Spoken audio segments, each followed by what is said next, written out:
தெற்கத்தி களி செய்து காமிக்க போகிறேன்.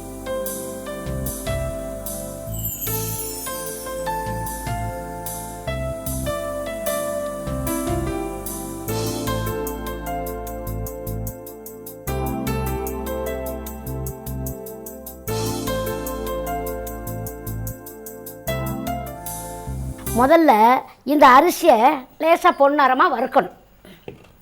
நடா களிக்கு ஆட்டாமல் இந்த அம்மா அரிசியை வறுக்குதுன்னு நினைக்காதீங்க. இதில் உள்ள ருசியை தனி ருசி. அதான் தெற்குத்தி களி. இப்போ நம்ம செய்கிறதெல்லாம் வடக்குத்தி களி, இது தெற்குத்தி களி. எண்ணெயெல்லாம் ஊற்றக்கூடாது, லேசாக அரிசி பொரிக்கணும். கொஞ்சம் கொஞ்சமாக போட்டு, ரொம்ப போட்டாலும்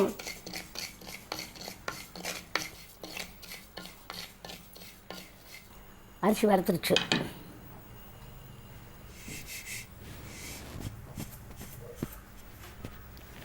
அந்த உளுந்து பருப்பு வறுக்கணும்.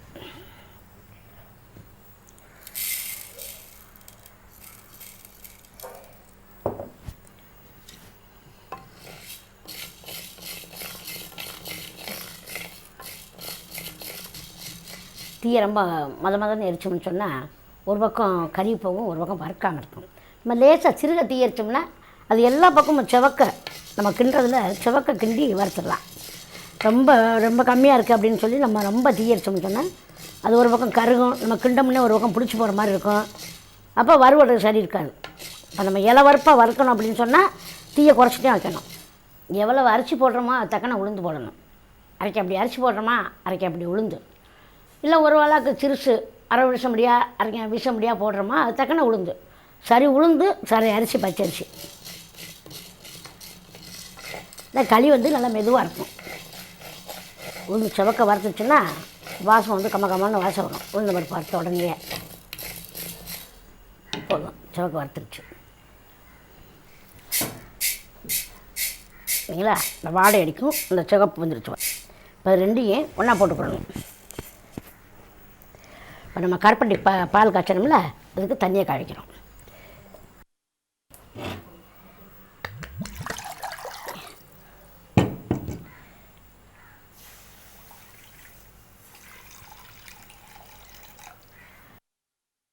இப்போ அது லேசாக தண்ணி தொளித்து அப்படியே ஆட்டணும்.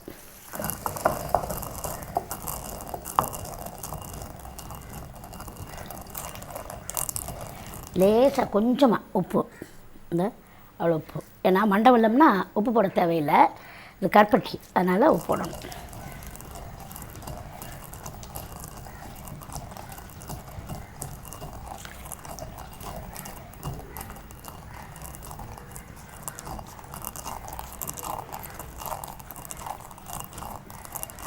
அரிசி ஊற போடாமல் வறுத்து ஆட்டுறாங்களே அப்படின்னு நினைக்கிறீங்க.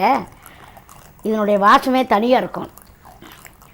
அரிசியை வறுத்து பருப்பும் வறுத்து அப்படி ஆட்டினோம்னா அந்த வாசம் தனியாக இருக்கும், நல்லா கமகமன்னு இருக்கும். இப்போ நல்லா ஆட்டுப்பட்டுச்சு. ஏன்னா தோண்டும் போது உள்ளே பார்க்கணும், உள்ளே பார்த்துக்கிட்டு அப்புறம் தோணுங்க. உள்ளே அரிசி இருக்கும், பார்த்துக்கிட்டு அப்புறம் தோணுங்க.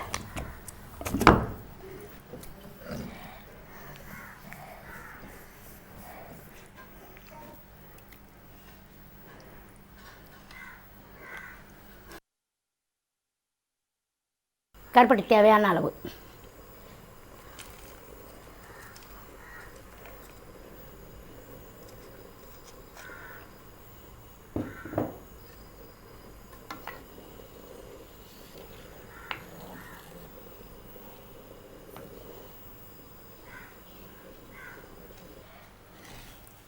இப்போ இந்த கருப்பட்டி பாலை காய்ச்சி, கருப்பட்டியில் மணல் இருக்கும், அதனால் கருப்பட்டி பாலை வடிகட்டிடணும்.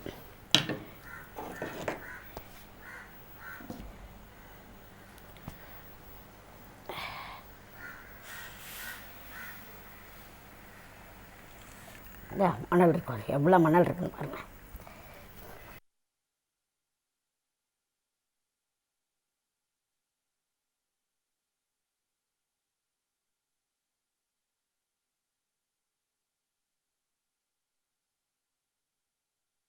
இப்போ இந்த நெய்யை அதில் ஊற்றிக்கிறணும், உருகணும் கொஞ்சம்.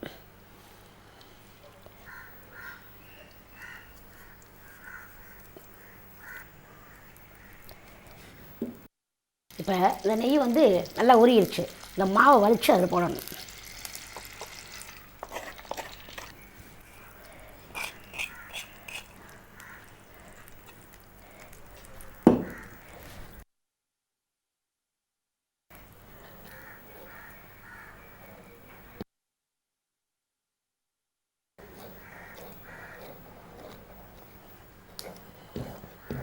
இப்போ இந்த கருப்பட்டி பால்